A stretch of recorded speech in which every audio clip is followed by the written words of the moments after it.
বাস কাউন্টারে গিয়ে টিকিট কাটা বা টিকিট না পাওয়ার ঝামেলা কিন্তু এখন শেষ। আপনার হাতে থাকে স্মার্টফোনটি দিয়ে, অর্থাৎ আপনার যদি একটি বিকাশ অ্যাকাউন্ট থাকে, সেই বিকাশ অ্যাপের মাধ্যমে কিন্তু আপনি মিনিটে আপনার টিকিটটি কেটে ফেলতে পারবেন। পাশাপাশি আপনি যেই স্থানে যাবেন, যেই স্ট্যান্ডে নামবেন এবং আপনার পছন্দ মতো সিট আপনি সিলেক্ট করে পেমেন্ট করে নিমিশেই টিকিটটি পেয়ে যাবেন।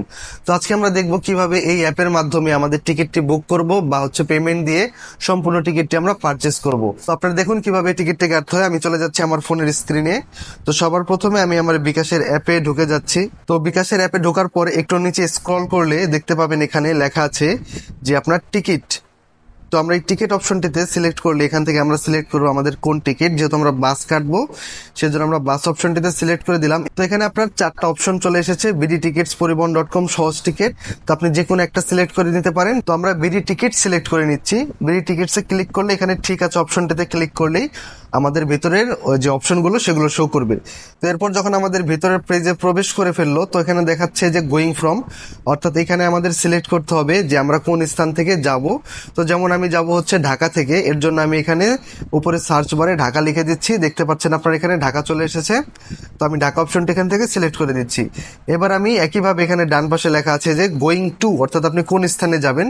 তো এখানে আমি সিলেক্ট করে আমি সার্চ করে যশোর আমি সিলেক্ট করে দিলাম। আপনারা আপনাদের গন্তব্যস্থান দিয়ে দিবেন।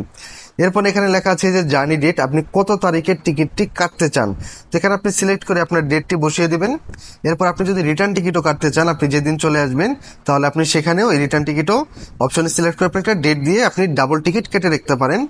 তো এখান থেকে আমি যেহেতু আর কিছু আমার রিটার্ন টিকিট প্রয়োজন নেই, এর জন্য আমি এখানে সার্চ বাস অপশনে ক্লিক করে দিচ্ছি। তো সার্চ অপশনে ক্লিক করার পরে আমার এখানে লোড নিয়ে এখানে দেখাবে যে আমার কি কি বাস অ্যাভেলেবল আছে। তো দেখতে পাচ্ছেন আমার এখানে কিন্তু বাসের লিস্ট চলে এসেছে। যেমন প্রথমে এসেছে সাতক্ষীরা এক্সপ্রেস এবং এটা 940 টাকার টিকিট।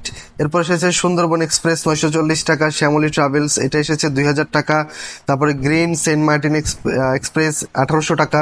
তো এগুলো হচ্ছে এখানে আপনার কিন্তু সাইডে লেখা আছে যে কতগুলো সিট অ্যাভেলেবল। যেমন এটা গ্রিন সেন্ট মার্টিন আপনার 6 সিট অ্যাভেলেবল। তো আমি এটাতে সিলেক্ট করে দিচ্ছি। সিলেক্ট করার পর এখানে দেখুন দেখাচ্ছে যে আপনার এই যে নিচে যে হোয়াইট মার্ক করা যে সিটগুলো, এগুলো হচ্ছে আপনার অ্যাভেলেবল। আর পিঙ্ক ইয়েলো এগুলো হচ্ছে আপনার বুকড করা বা হচ্ছে বিক্রি হয়ে গেছে।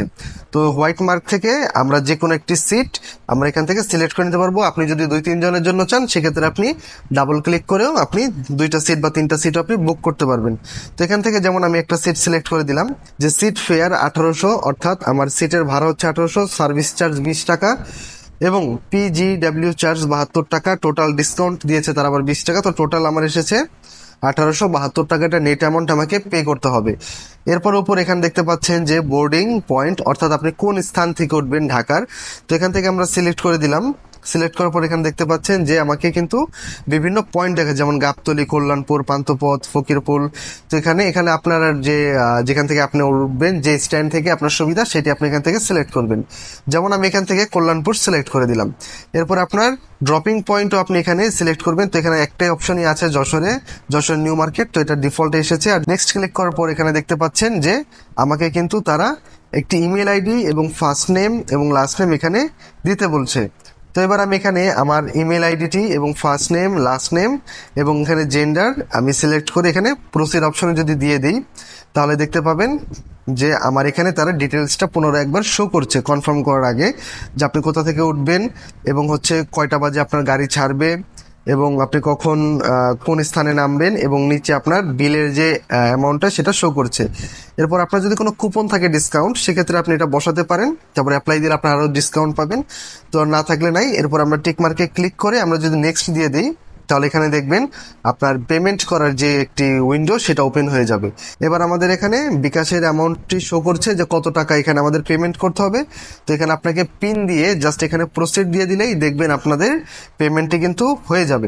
এবং এরপরে সাথে সাথে দেখবেন আপনার একটি ডাউনলোড রিসিটের মতো একটি আপনার টিকিটের একটি PDF কপি সামনে শো করবে। ওটি জাস্ট ডাউনলোড করে নিতে হবে, বা আপনি স্ক্রিনশট দিয়ে রাখতে পারবেন বা ডাউনলোড করে নেবেন। এরপর আপনি যে কোনো একটি কম্পিউটারের দোকানে গিয়ে জাস্ট এটাকে প্রিন্ট করে নেবেন, তাহলে কিন্তু আপনার কাজ শেষ। তো এই ছিল মূলত টোটাল ভিডিওটি, খুবই সহজ। এবার আপনি কিন্তু ঘরে বসে আপনার পছন্দ মতো সিট বা আপনি কোন স্থানে যাবেন, কখন উঠবেন, সব আপনি দেখতে পারছেন এবং এখান থেকে আপনি ডিসকাউন্ট সহ টিকিট পারচেস করতে পারছেন। তো আমার চ্যানেলে কিন্তু বিভিন্ন প্রয়োজনীয় ভিডিও দেওয়া আছে, অনলাইন সংক্রান্ত, পাসপোর্ট, ভিসা, এনআইডি ইত্যাদি সহ সকল প্রয়োজনীয় ভিডিও দেওয়া আছে। কখন হয়তো আপনাদের প্রয়োজন হতে পারে, চাইলে চ্যানেলটিকে সাবস্ক্রাইব করে রাখতে পারেন। দেখা হবে নতুন কোনো ভিডিওতে, ততক্ষণ ভালো থাকুন, ধন্যবাদ।